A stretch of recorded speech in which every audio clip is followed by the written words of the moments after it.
వసంతం పూర్తి చేసుకుని 61లో ప్రవేశిస్తున్న తరుణంలో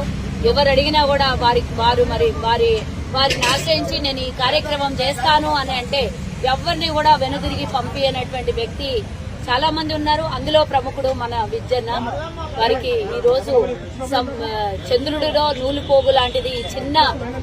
అన్నదానము. వారు చేసినటువంటి దానాల్లో ఇది చిన్నదే అయినా గానీ 10 మందికి భోజనం వారి పేరు మీద పెట్టడం అనేది తదాస్తు దేవతలు ఉంటారు. వారి అన్నదాత సుఖీ భవ అనడంతో పాటు వారు ఈరోజు విజయ్ కుమార్ అన్నగారి పుట్టినరోజు సందర్భంగా అందరూ కూడా ఈ రోజు వారిని ఆశీర్వదించి ఆశీస్సులు అందించినటువంటి తరుణంలో వారికి ఇవే మన ఆర్యవైశ్యులందరి తరఫు నుంచి, అలాగే అన్నగారి తరఫు నుంచి, ఇంకా ఇతరత్ర ఆర్యవైశ్యులందరూ ఆర్యవైశ్యులేతరులు కూడా ఆయన వల్ల సహాయం పొందినటువంటి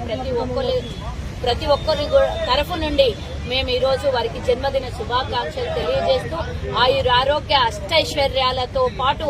దినదిన సంపద పెరిగి ఇంకా ఇలాంటి దాన ధర్మ కార్యక్రమాలు ఎన్నో చేసుకుని నిండుగా నూరేళ్లు జీవించాలని వారికి భగవంతుడు వాసవి మాత ఆశీర్వాదం అందించాలని కోరుకుంటూ ఈ రోజు ఈ కార్యక్రమానికి నన్ను ఇక్కడికి ఆహ్వానించిన విఠలన్న గారికి కూడా ధన్యవాదాలు తెలియజేస్తూ వారు కూడా మొన్న సుబ్బారావు అన్న గారి జన్మదినోత్సవాన్ని పురస్కరించుకుని 1000 మందికి పైగా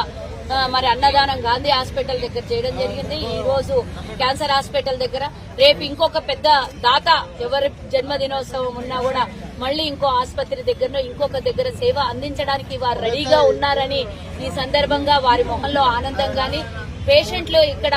వాళ్ళు భోజనం చేసి ఆశీర్వదిస్తున్నప్పుడు వారి మొహంలో గాని వారి కుటుంబం మొహంలో గాని ఆనందం కలిగినప్పుడు ఇంకో చోట మరోసారి ఇలాంటి అన్నదాన కార్యక్రమంలో పాల్గొనే అవకాశం నాకు విఠలన్న కల్పించాలని కోరుకుంటూ ఈ అన్నదాన కార్యక్రమాన్ని నిర్వహించిన అన్నయ్య కూడా మరి ఆయురారోగ్య అష్టైశ్వర్యాల్ని ఆ భగవంతుడు ప్రసాదించాలని కోరుకుంటూ ఇంత మంచి కార్యక్రమాల్లో నన్ను కూడా భాగస్వామ్యురాలను చేసినందుకు మీకు, మీ కుటుంబానికి, అలాగే మన సంస్థలన్నిటికీ కూడా మీరు చేస్తున్నటువంటి ఈ కార్యక్రమానికి ధన్యవాదాలు తెలియజేస్తూ జై హింద్, జై వాసవి.